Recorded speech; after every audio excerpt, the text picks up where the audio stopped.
रोम रोम भाइयों। मैं तो इस बात की बड़ी तारीफ करता हूं कि कम से कम ममता बनर्जी सरकार में रहने के बावजूद भी वो लड़ रही हैं। अच्छा, वहां तो एनआईए भेज दी गई है। सुप्रीम कोर्ट ने कितनी फटकार लगाई है। ये एनआईए का दुरुपयोग हो रहा है। आशुतोष कह रहे हैं ये एसआईआर जो जल्दबाजी में हुआ उसी की वजह से लोग इतना प्रवोक हो गए कि उनको ये जजों का घेराव भी करना पड़ा और इस तरह का उग्र विरोध करना पड़ा। तो जहां 50% से अधिक हो जाएंगे वो ऐसे प्रवोक होंगे क्या मुसलमान? सभ्य समाज में प्रवोक होने वालों की कोई जगह नहीं है। असली समस्या की तरफ बात क्यों नहीं करे, क्यों डर जाते हैं? ये देश के किसी हिस्से में नहीं होता है, जहां वामपंथी सत्ता में आते हैं वही होता है।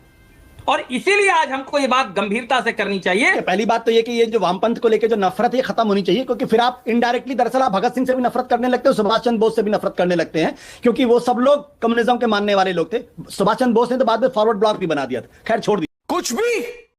दोस्तों नमस्कार। आज की इस डिबेट में आप देखने वाले हैं हर्षवर्धन त्रिपाठी और आशुतोष गुप्ता के बीच में बंगाल में एसआईआर और जिहादियों द्वारा जज के घेराव के मुद्दे पर जबरदस्त बहस। शुरुआत में ही आशुतोष गुप्ता कहते हैं कुछ घटनाएं उकसावे की वजह से हुई, लोगों ने जजों को घेराव किया। यानी आशुतोष गुप्ता की नज़र में जो लोग घेराव कर रहे थे वह पूरी तरह गलत नहीं है और कहीं ना कहीं सिस्टम और चुनाव आयोग पर सवाल खड़ा करते हैं। इसी पर हर्षवर्धन त्रिपाठी तुरंत तगड़ा जवाब देते हैं। लेकिन दोस्तों इसके बाद भी आशुतोष गुप्ता अपनी बात पर टिके रहते हैं, बार बार माहौल को जस्टिफाई करने की कोशिश करते हैं और जिम्मेदारी को सिस्टम पर डालते हैं, जिस पर हर्षवर्धन त्रिपाठी उनकी जमकर क्लास लगा देते हैं। एक एक बात पकड़कर सीधा जवाब देते हैं और साफ बोलते हैं कि लोकतंत्र में इस तरह की हरकतों का कोई जगह नहीं है। तो दोस्तों इन्हीं सब मुद्दों पर ये पूरी बहस है। वीडियो बहुत ही जबरदस्त होने वाला है। आपसे निवेदन है वीडियो को अंत तक जरूर देखें ताकि आप पूरी वीडियो को अच्छे से समझ सकें। और वीडियो पसंद आए तो वीडियो को लाइक और चैनल को सब्सक्राइब करना ना भूलें। तो चलिए शुरू करते हैं आज की बहस। आइए देखते हैं, बैठचंद मजा आएगा। ये राघव चड्ढा वाली क्या कहानी है आशुतोष? नहीं, मैं इस पे कुछ नहीं बोलूंगा।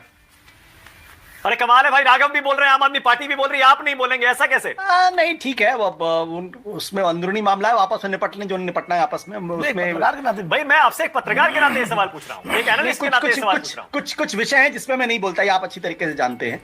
और उसका जब भी मैं कुछ बोलूंगा तो उसको मिसअंडरस्टैंड किया जाएगा, इस वजह से और कोई कारण नहीं है। जब कोई पॉलिसीगत मैटर आता है तो मैं जरूर उस पर बात करता हूँ, चुनाव को होता तभी मैं उस पर बात करता हूँ। लेकिन जब कोई व्यक्तिगत कहीं किसी पर टिप्पणी हो जाती है तो मुझे लगता है कि मेरा बोलना उचित नहीं होगा। अच्छा ठीक है, व्यक्तिगत मत बोलिए, फिर मैं आपसे पॉलिसी वाइज नीतिगत पूछ लेता हूं कि आम आदमी पार्टी से इतने सारे नेता क्यों छोड़ गए आशुतोष, एक एक करके? नहीं, मेरे लिए बोलना उचित नहीं। Okay, I respect your decision. अब आशुतोष आइए और बताइए कि ये बंगाल में इतना बवाल क्यों है? सब लोग कहते हैं ममता बनर्जी इतना बढ़िया सरकार चलाती हैं, इतना अच्छा बंगाल उन्होंने कर दिया, बढ़िया शासन चलता है। राजनीतिक हिंसा सबसे ज्यादा बंगाल में पूरे देश में। अब ये वाला मतलब जजों को तक नहीं छोड़ा, वो अलग बात है कि वो एआईएमआईएम के एक नेता थे उसमें, पर ये बंगाल में सबसे ज्यादा क्यों होता है आशुतोष? देखिए, अब इस पर तो हमारे ख्याल से सुप्रीम कोर्ट ने भी टिप्पणी कर दी है कि बंगाल में हर चीज पॉलिटिकल है और वहां हम हमेशा पोलराइज्ड स्टेट है हिंदुस्तान का। मैं ना तो सुप्रीम कोर्ट की इस टिप्पणी से सहमत हूं और ना ही जिस तरीके से बंगाल को लेकर नैरेटिव बनाया जा रहा है उस पर भी सहमत हूं। समझ रहे हो आप समझ रहे हो? तो इसलिए बंगाल के बारे में यह कहना है कि वहां राजनीतिक चेतना नहीं है, वहां अपने हक के लिए लोग लड़ना नहीं चाहते हैं, मैं इसको उचित नहीं मानता हूं। हाँ, एक नैरेटिव जरूर बनाने की कोशिश की जा रही है कि बंगाल बहुत हिंसा है। मैं तो इस बात की बड़ी तारीफ करता हूं कि कम से कम ममता बनर्जी सरकार में रहने के बावजूद भी वो लड़ रही हैं। अच्छा, ट्रेजिक है कि आप अभी तक 6 साल हो गए हैं, लगभग 6 साल पूरे होने वाले हैं और जनगणना नहीं करा पाई है सरकार, और एसआईआर को 3 महीने के अंदर करने की बात करती है। ऐसी कौन सी मजबूरी है? तो मैं ये बिल्कुल इस बात से सहमत नहीं हूं। मेरा मानना है कि बंगाल के बारे में जो कहा जाता है, आज जो बंगाल में होता है कल उसको देश फॉलो करता है। और ये चाहे बंकिम चंद्र चटर्जी हो, चाहे राजा राममोहन राय हो, चाहे ब्रह्म समाज हो, चाहे देवेंद्र नाथ ठाकुर हो, चाहे तमाम लोग हों। इसलिए बंगाल को यह पेंट करना कि बंगाल एक वायलेंट सोसाइटी है या बंगाल के अंदर हमेशा लड़ाई झगड़े होते हैं या वहां पे वायलेंस होता है, मैं इसको पूरी तरीके से नकारता हूं। बंगाल चुप हो जा, 7वीं फेल। अपने हक के लिए लड़ रहा है और अगर उसकी लड़ाई इस लड़ाई में गड़बड़ियां भी होंगी मैं इस बात से पूरी तरीके से सहमत हूं कि जिस तरीके से जजों का घेराव करने की कोशिश की गई, 9 घंटे तक उनको बंधक बनाया गया, ये एक निंदनीय घटना है, इसकी निंदा होनी चाहिए। आपको एसआईआर पर लड़ाई लड़नी है, आप जम के एसआईआर पर लड़ाई लड़िए। और इलेक्शन कमीशन से मैं बार बार कह रहा हूं कि इलेक्शन कमीशन इस देश के लोगों को वाकई में उस स्थिति पर ला रहा है जहां पे लोग प्रवोक हो रहे हैं, और इसका क्या नतीजा निकलेगा मैं नहीं बता सकता। आप वाकई ये कह रहे हैं कि जजों के घेराव के लिए इलेक्शन कमीशन और एसआईआर जिम्मेदार है, कि उसने ऐसा माहौल बना दिया कि लोग उग्र हो गए और उनको जजों का घेराव करना पड़ा? भाई बंगाल में अगर एसआईआर बाद में होता तो क्या बुरा था? क्या आपने अभी तक मध्य प्रदेश का शुरू नहीं किया? क्यों नहीं शुरू किया? तो ये बहुत सारे ऐसे लोग हैं। मतलब ये जो जजों का जो घेराव है, इसकी सिर्फ निंदा होनी चाहिए आशुतोष। वहां तो एनआईए भेज दी गई है, सुप्रीम कोर्ट ने कितनी फटकार लगाई है। ये एनआईए का दुरुपयोग हो रहा है। एनआईए का क्या काम है? एनआईए कब बनी थी? जब 26/11 का हमला हुआ, मुंबई पे हमला हुआ, उसके बाद ये माना गया कि हाँ, कि एक स्पेशलाइज्ड आतंकवाद से निपटने वाली कोई संस्था होनी चाहिए। उसके बाद एनआईए 2011 में बनी। आप एनआईए का इस्तेमाल एसआईआर के मसले में करना चाहते हैं, तो आप करना क्या चाहते हैं? अरे कहना क्या चाहते हो? मैं फिर एक बात कहना चाहता हूं। मुझे इस पूरे मामले में सुप्रीम कोर्ट की भूमिका पर गहरी आपत्ति है। मैं फिर इस बात को जिम्मेदारी के साथ कहता हूं। क्यों मैं कह रहा हूं? जब सुप्रीम कोर्ट के पास एसआईआर गया था, उसको पॉइंट ऑफ लॉ पे डिबेट करना था, उसकी कॉन्स्टिट्यूशनलिटी पे डिबेट करना था। उसका काम एग्जीक्यूटिव नहीं, उसका काम गवर्नेंस का नहीं है। उसको यह तय करना था कि एसआईआर जो इलेक्शन कमीशन कर रहा है वो कानूनी तौर पर सही या गलत है।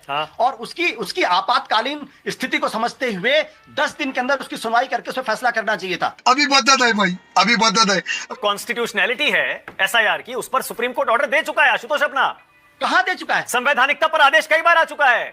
कहां आ चुका है? वही तो पूछ रहा हूं। अरे भाई, पहली, दूसरी, तीसरी हियरिंग में आ चुका है। इसके बाद जितने भी पिटिशनर्स थे उन्होंने कहा नहीं भैया, हम संवैधानिकता पर सवाल नहीं उठा रहे, हम तो इस पर उठा रहे हैं, हम तो उस पर उठा रहे। तो फिर केस क्यों चल रहा? फिर इन्हीं छोटी मोटी लीगैलिटीज पर चल रहा है आशुतोष। नो, कोई छोटी मोटी लीगैलिटी पर सवाल नहीं चल रहा। कौन है ये लोग? कहां से आते हैं? उसका काम एग्जीक्यूटिव ऑर्डर पास करना नहीं है, उसका काम है कानून की व्याख्या करना, संविधान सम्मत सरकार का वो कदम सही है या गलत है ये तय करना, अगर उनको लगता है। और इसके अलावा और क्या है वहां पे? अर्जी आपसे शुरू कर रहे हैं। ये आशुतोष कह रहे हैं ये एसआईआर जो जल्दबाजी में हुआ, उसी की वजह से लोग इतना प्रवोक हो गए कि उनको ये जजों का घेराव भी करना पड़ा और इस तरह का उग्र विरोध करना पड़ा। अभी मजा आएगा ना भिड़ो। अनेक जी, अभी 31 मार्च 2026 बीती है और बरसों से जो वामपंथी आतंकवाद का नासूर देश में पल रहा था नक्सलवाद के तौर पर, उसे खत्म करने में हमारी फोर्सेज को सफलता मिली। वहां भी इसी तरह की बात होती थी कि बिजली नहीं पहुंची, सड़क नहीं पहुंची, पानी नहीं पहुंचा, विद्यालय नहीं पहुंचे, विकास नहीं, इसलिए वो लोग प्रवोक हो गए और सब बंदूक लेके खड़े हो गए। मर गए ऐसे बंदूक लेके खड़े होने वाले।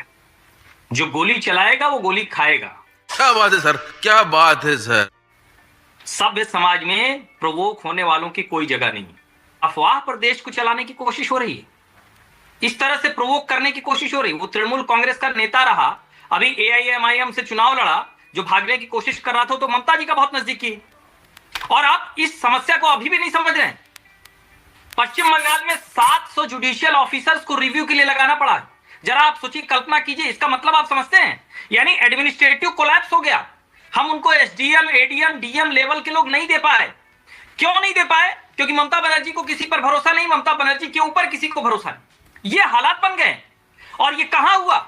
ये कालियाचक के मालदा जिले में। मालदा कौन सा जिला है? पश्चिम बंगाल में 2011 की जनगणना में 27% मुसलमान। अब जितने हो गए होंगे 15 साल और बीत गया है। जनगणना अब शुरू हो गई है, चूंकि आशुतोष जी कह रहे थे संयोग से शुरू हो ही गई है। अब जाके एन्यूमरेशन फॉर्म भर सकते हैं ऑनलाइन। गजब बेइज्जती है। 70% मुर्शिदाबाद, 55 से ज्यादा प्रतिशत मालदा। तो जहां 50% से अधिक हो जाएंगे वो ऐसे प्रोवोक होंगे क्या मुसलमान? असली समस्या की तरफ बात क्यों नहीं कर, क्यों डर जाते हैं? और पश्चिम बंगाल राष्ट्रवाद की भूमि था, है और रहेगा। कहां गड़बड़ हुई जानते हैं? ये जो वामपंथी सत्ता में आ गए 3 दशक से अधिक, कितना 34-35 साल रहे थे ना, खत्म कर दिया उन्होंने। जिस तरह का घटिया राजनीतिक षड्यंत्र वहां रचा, सिर्फ हिंसा, सिर्फ हत्या, फांसीवादी, हमें पसंद नहीं कोई, मार दो उसको, गला उतार दो उसको। ये कौन सी थी भाई? ये देश के किसी हिस्से में नहीं होता है। जहां वामपंथी सत्ता में आते हैं वही होता है। और इसीलिए आज हमको ये बात गंभीरता से करनी चाहिए। और मैं पहले दिन से राष्ट्रपति शासन का पक्षधर था। पता नहीं क्यों नरेंद्र मोदी और अमित शाह ने राष्ट्रपति शासन नहीं लगाया। यही नहीं, अभी और सुनिए। मतलब सर्वोच्च न्यायालय की खंडपीठ जिसको पता चला कि हमारे 7 अधिकारी बंधक हैं, रात में कोलकाता के मुख्य न्यायाधीश से बात हुई, सबको दौड़ाना पड़ा, तब जाके वो छूटने के बाद उनके ऊपर पत्थर, लाठी, ईंटा सब मारा है। और सर हम बताएंगे पत्रकारों को नहीं ऐसा है, सर्वोच्च न्यायालय को ऐसे सुनना चाहिए। पर लेकिन बात तो सही है। एनआईए की क्या जरूरत है भाई? हर्ष जी, यहाँ पर एनआईए की क्या जरूरत है? कोई आतंकवादी घटना थोड़े हुई है। देखिए, आतंकवादी घटना हुई है नहीं हुई है ये मैं अभी जानता नहीं हूं, तो इसको तो वो तय करेंगे लोग। लेकिन जो राष्ट्रीय सुरक्षा से जुड़ा मसला है, क्या मालदा की उस भीड़ में ऐसे लोग शामिल थे, इसका जवाब एजेंसी जांच करके देगी। और ये सर्वोच्च न्यायालय ने कहा कि सीबीआई या एनआईए, ये सर्वोच्च न्यायालय ने कहा ये चुनाव आयोग तय करेगा। चुनाव आयोग ने उनको दिया। और अगर ये लगता है कि हर जगह जब तक बम नहीं फूटेगा तब तक वो राष्ट्रीय सुरक्षा की जांच के दायरे में नहीं आएगा, तो ये भी देखिए, पहली बात तो ये कि ये जो वामपंथ को लेकर जो नफरत है खत्म होनी चाहिए, क्योंकि फिर आप इनडायरेक्टली दरअसल आप भगत सिंह से भी नफरत करने लगते हो, सुभाष चंद्र बोस से भी नफरत करने लगते हैं, क्योंकि वो सब लोग कम्युनिज्म के मानने वाले लोग थे। सुभाष चंद्र बोस ने तो बाद में फॉरवर्ड ब्लॉक भी बना दिया था, खैर छोड़ दिया। कुछ भी तो कम से कम वामपंथ का से नफरत करते करते सुभाष चंद्र बोस और भगत सिंह का सम्मान हमें करना चाहिए। दूसरी बात, ये कोलैप्स क्यों हुआ? कोलैप्स इसलिए हुआ क्योंकि आपने चीफ सेक्रेटरी बदला, आपने डीजीपी बदला, आपने होम सेक्रेटरी बदला, आपने कमिश्नर बदले, आपने न जाने कितने जिलों के पुलिस कप्तान बदल दिए। जब प्रैक्टिकली एडमिनिस्ट्रेशन आपके हाथ में है तो आप कर क्या रहे थे? क्यों नहीं चीफ सेक्रेटरी को सैक किया गया? क्यों नहीं डीजीपी को सैक किया गया? क्यों नहीं होम सेक्रेटरी को सैक किया गया? अब कहीं अगर मुसलमान 50% हैं तो हम उछलने क्यों लगते हैं भाई इतना ज्यादा? वो भारतीय नहीं है क्या? उनमें भारतीयता का डीएनए नहीं है क्या? हमें उन पर यकीन नहीं है क्या? हम उनको हमेशा देशद्रोही, देश खिलाफ, पाकिस्तान परस्त बताने की कोशिश क्यों करते हैं? ये जो नैरेटिव है ये इस देश को तबाह कर रहा है। रुको जरा, सब्र करो। देश आजाद इसलिए हुआ क्योंकि ब्रिटिशर्स की पॉलिसी के खिलाफ हिंदुस्तान के लोग प्रवोक हुए, उनको अपने अधिकारों की लड़ाई लड़ रहे थे। ठीक है, ओके हर्षवर्धन। महात्मा गांधी के नेतृत्व में देश आजाद हुआ। ये दरअसल एंटी डेमोक्रेटिक नैरेटिव बनाने की कोशिश है कि इस देश के अंदर कहीं भी कोई सड़क पे ना निकले, कोई अपनी बात ना करे, लोकतंत्र को खत्म करने का प्रयास है। ओके हर्ष जी बोलिए। देखिए, सबसे पहले तो ये कि पता नहीं आशुतोष जी को इतना बुरा क्यों लग गया। मुझे तो वामपंथी भी पसंद है, मेरे मित्र भी हैं, सबका सम्मान करता हूं। मैं तो आशुतोष जी का भी सम्मान करता हूं। भले वो देश विरोधी जो लोग हैं उनके साथ किसी तरह से खड़े नजर आए। अब अगर इनको मुफक्करुल इस्लाम वो देश विरोधी नहीं लग रहा है, वो आतंक की हरकत करता नहीं लग रहा है, बम फोड़ना ही थोड़ी ना होता है। लेकिन चलिए मैं 2 और तथ्य बता देता हूं। अब ये देखिए, अब ये तो फैक्ट है ना सर, अब ये बौद्धिक बेईमानी वाला तो जमाना रहा नहीं कि कुछ लोग तय करेंगे सब। जहां मुस्लिम 50% के ऊपर आबादी होती है वहां क्यों इस तरह की कानून व्यवस्था की समस्या आती है? नंबर 1। बात तो सही है। दूसरा, भारत में जहां जहां कम्युनिस्ट मजबूत हुए या सत्ता में हुए, एक राज्य है त्रिपुरा, हत्याएं हुई, हिंसा हुई, पॉलिटिकल वायलेंस वहीं हुआ।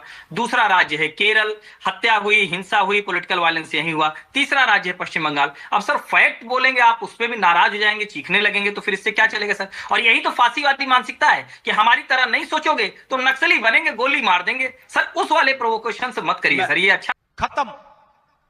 दोस्तों, हमें उम्मीद है आज की डिबेट आपको जरूर पसंद आई होगी। आप इस पूरे मामले को कैसे देखते हैं? इस वीडियो के बारे में आपकी क्या राय है? हमें कमेंट में जरूर बताइएगा। आपकी राय हमारे लिए बहुत महत्वपूर्ण है। और अगर आपको ऐसी तेज और दिलचस्प डिबेट वाली वीडियो देखना पसंद है तो हमारे चैनल को लाइक, शेयर और सब्सक्राइब करना बिल्कुल ना भूलें। हम आपसे फिर मिलेंगे एक नई और जबरदस्त डिबेट वीडियो के साथ। तब तक के लिए धन्यवाद।